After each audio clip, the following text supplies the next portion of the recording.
Pada sesi ini kita akan belajar terkait dengan Gensen ya. Gensen ini adalah bagian dari deductive system ya. Jadi, ini adalah bagian dari deductive system.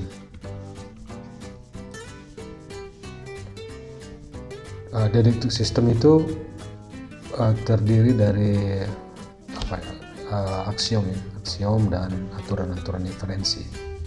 Nanti akan dua sistem yang akan kita pelajari. Yang pertama Gensen, yang kedua Hilbert. Karena deductive system itu harus memiliki aksiom dan aturan-aturan inferensi. Jadi dua hal ini yang akan selalu ada di sistem deduktif, yaitu aksiom-aksiomnya dan aturan-aturan referensi. Nah, nanti akan berbeda aksiom dan aturan referensi di Hilbert dan di Gensen. Pertama kita lihat sistem di Gensen. Ini pertama sekali diusulkan oleh matematikawan Graham Gensen ya, di tahun 1930. Jadi untuk sistem Gensen di sistem G ini dia hanya memiliki satu aksiom ya, dan banyak aturan inferensi. Aturan inferensi yang akan digunakan di Gensen itu nantinya terdiri dari dua bagian formula ya, yaitu alpha formula dan beta formula. Di mana alpha formula ini hubungan antara alpha 1 dan alpha 2 itu adalah OR ya.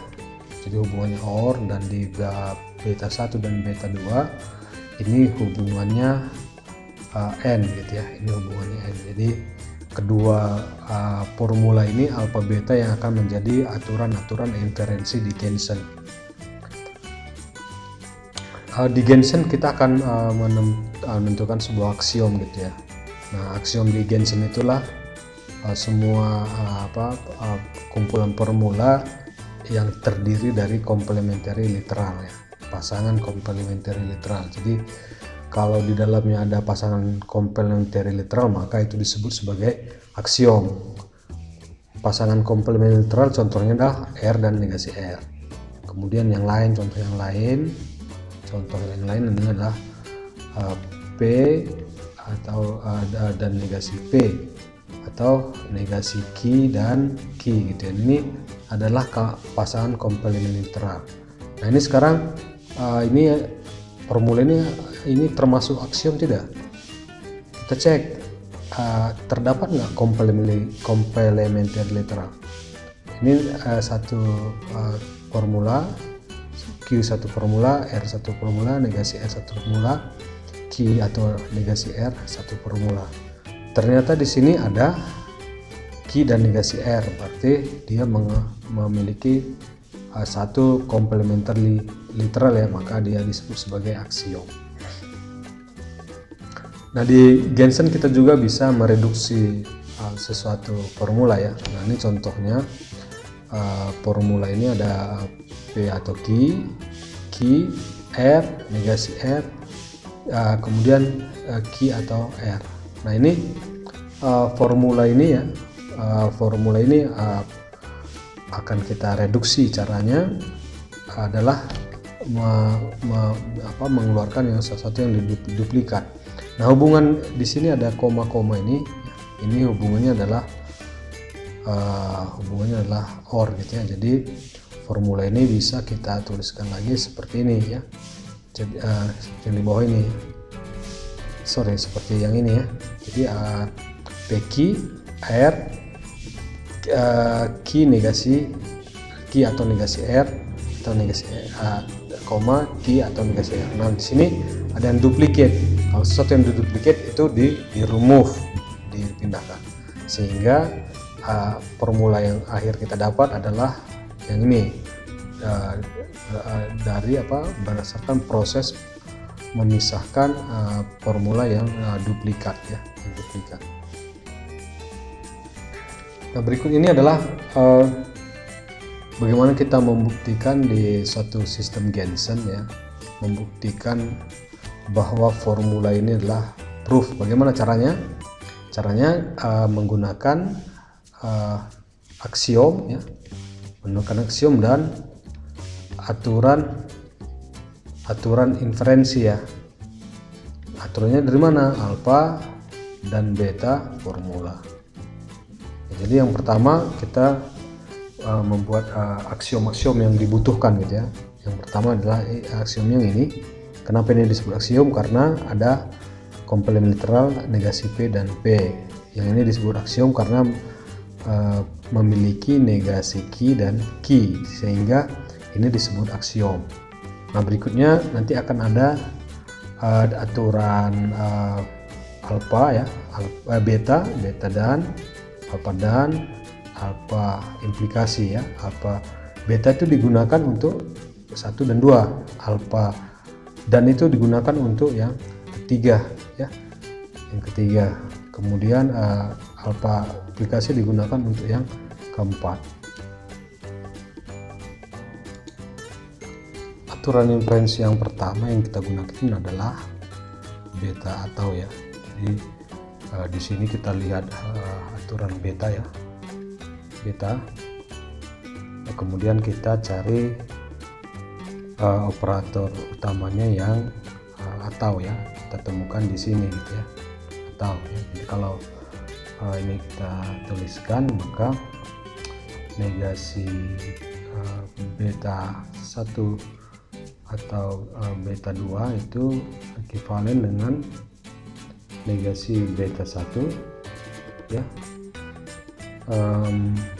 dan negasi beta 2. Nah, ini formula ini akan kita gunakan gitu ya. Jadi beta atau 1 2 ini digunakan pertama dan kedua ya. Jadi kita menggunakan persamaan yang ini ya, atom yang itu ya. Jadi kita tuliskan yang detail dari urutan yang ketiga ya. Jadi negasi P ya dan negasi Q ya, sehingga ini kalau kita gunakan persamaan yang ini ke sana ya, maka kita bisa tuliskan ini sebagai apa? Sebagai negasi P atau Q seperti ini gitu ya. Jadi ini yang menjadi persamaan yang akan kita gunakan ya, digunakan di sini. Oke, kemudian bagaimana dengan QP ya? QP karena dia double ya, jadi kita cukup tuliskan sekali saja. Baik, itu yang pertama ya, itu yang pertama. Kemudian yang kedua, yang berikutnya kita akan menggunakan alfa atau ya. Jadi kita pergi ke yang persamaan yang di sini ya, dan kita mencari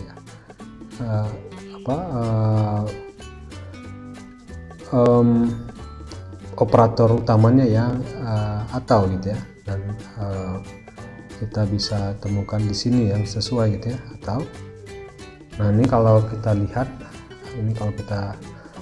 dan kita tuliskan salah satu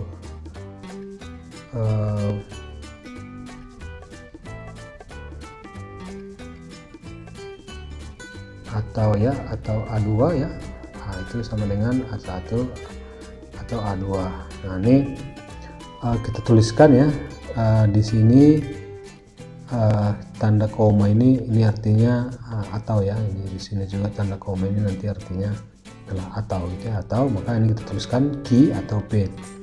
Nah, berikutnya yang urutan yang kelima ya, kita di sini lihat ini adalah dia menggunakan alfa ya, alfa implikasi gitu ya. Kita lihat di sini alfa implikasi ya, yang ini alfa implikasi ini, maka A1 implikasi A2. Nah, ini ekivalen dengan apa? Implikasi A1 ya, kemudian atau ya, atau atau A2 gitu ya. Nah ini kita bisa tuliskan seperti itu ya. Oke, ya. Kemudian kita lihat ya di persamaan keempat ini ya, persamaan keempat ini kita bisa tuliskan di sini ya, P ya, yang ini P atau Q ya, karena ini koma maka dia atau ya, atau Q atau P. Nah ini yang akan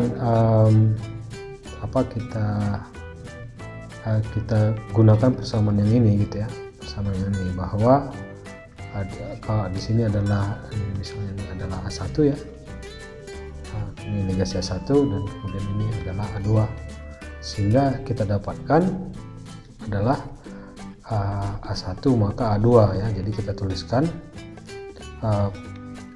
P maka Q, P atau Q maka QP ya. Jadi ini kita peroleh persamaan ini untuk tahap urutan yang kelima gitu ya. Ada relasi ya antara sistem Gensen ya, sistem Gensen dan semantik Tabelaux. Jadi dari atom-atom, maksud saya aksiom-aksiom yang ada, kita bisa formulasikan sampai ke rumusnya ya, atau dari formula yang ada kita bisa cek apakah dia satisfies atau tidak satisfies. Yang pertama, aksiom ini kita akan bentuk ya, atau buktikan atau kita bangun menjadi sebuah formula lagi ya, sebuah formula ya. Jadi contoh ini adalah aksiom-aksiom P, Q, dan P, negasi Q dan negasi P. Ini aksiom karena ada komplementaral, yang ini juga aksiom karena ada komplementaral antara P dan negasi P. Kalau di sini negasi Q dan Q. Nah kemudian ini akan kita bangun menjadi satu rumus ini ya, tentu menggunakan tabel alfa dan beta ya, yang sudah kita jelaskan sebelumnya ya, bahwa di sini kita akan menggunakan formula alfa dan beta gitu ya, dan ini kita susun ya. Dari sini kita dapatkan yang ini, kemudian dari sini kita dapatkan yang ini, dari sini kita dapatkan ini. Jadi langkah-langkah ini sama persis dengan yang sudah kita lakukan di sini ya. Ya kita menggunakan formula yang alfa beta yang itu ya. Jadi kita dapatkan, kita bisa buktikan bahwa kita bisa konstruksi kembali ya. Jadi tepatnya kita konstruksi dari aksiom-aksiom dan aturan-aturan referensi alfa dan beta. Nah kemudian di semantik Tabelaux ya, ini adalah sebuah formula ya, sebuah formula. Kemudian kita mencari negasinya ya. Misalnya ini adalah ini formula A, maka ini adalah negasi dari A. Jadi ini dinegasikan ya, dinegasikan dan dilihat apakah dia close atau open gitu ya. Nah, ini yang pertama, ini akan kita turunkan ya. Pada persamaan ini ya, jadi kita pada formula ini kita akan untuk proses yang pertama ini, proses yang pertama di sini kita akan menggunakan tabel beta ya, tabel beta yang sesuai ya, sekira yang ini bisa kita gunakan ya. Jadi ini negasi ya, negasi beta 1 implikasi beta 2 tuh beta 1 dan beta 2. Jadi kalau ini kita lihat apa kesetaraannya ya, maka dia adalah P atau Q, kemudian dan negasi Q atau P ya. Nah ini kemudian dituliskan seperti ini ya. Dituliskan seperti ini karena ini ada dan, maka dia di sini adalah koma gitu ya. Nah, kemudian berikutnya adalah bagaimana kita menerjemahkan formula yang ini ya, formula ini menjadi formula yang itu ya. Ini prosesnya seperti apa nih? Kita sebenarnya proses yang kedua ya. Pada persamaan ini ya, jadi kita pada formula ini kita akan untuk proses yang pertama ini ya, proses yang pertama di sini kita akan menggunakan tabel beta ya, tabel beta. Ini tabel beta yang sesuai ya, sekira yang ini bisa kita gunakan ya. Jadi ini negasi ya, negasi beta 1 biimplikasi beta 2 itu beta 1 dan beta 2. Jadi kalau ini kita lihat apa kesetaraannya ya, maka dia adalah P atau Q, kemudian dan negasi Q atau P ya. Nah ini kemudian dituliskan seperti ini ya. Dituliskan seperti ini karena ini ada dan, maka dia di sini adalah koma gitu ya. Nah, kemudian berikutnya adalah bagaimana kita menerjemahkan formula yang ini ya, formula ini menjadi formula yang itu ya. Ini prosesnya seperti apa nih? Kita sebenarnya proses yang kedua ya. Proses yang kedua, maka di sini kita menggunakan aturan ini ya, atau ya, aturan atau, maka kita akan menggunakan alfa ya, alfa yang sesuai kita cari di sini ya, yang ada ataunya.